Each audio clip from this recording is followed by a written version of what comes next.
ki tā tātou hōtaka tūao toa. Nā tōna ngā kaunui ki te reo Māori kua rongo nui ake a Ata Marsh ki tōna wāhi mahi i te warewhare i Newmarket, Tāmaki Makaurau. He kai mahi ia i te toa hoko maha nei, ko tōna mahi he kōrero Māori ki ngā kai hoko katoa. I nāi nei kai te mohiotia ia mō tērā mahi āna me te kaha tautoko hoki o ana rangatira. Kia ora.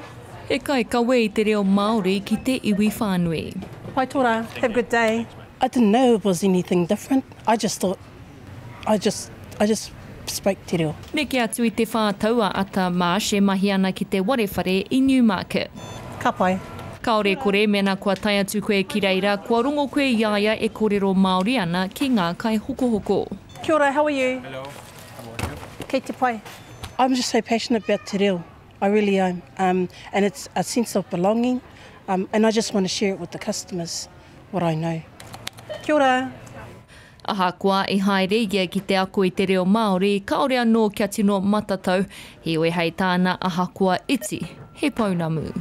I'm passionate about te reo. I went away to learn for a whole year, but they try and teach you 3 years in 1 year. I didn't quite get it.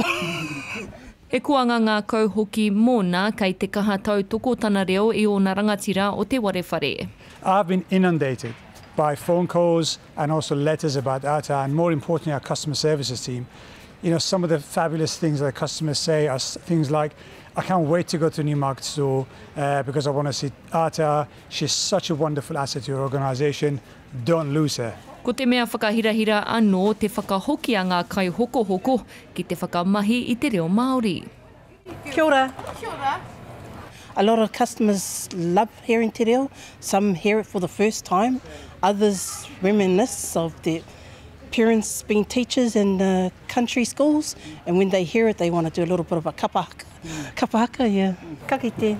Kia ora. Ko tana whāinga kia ako tonu ia i te reo, engari mo tēnei wā he wāriu nui tonu kei te puta i ana mahi, ia rā.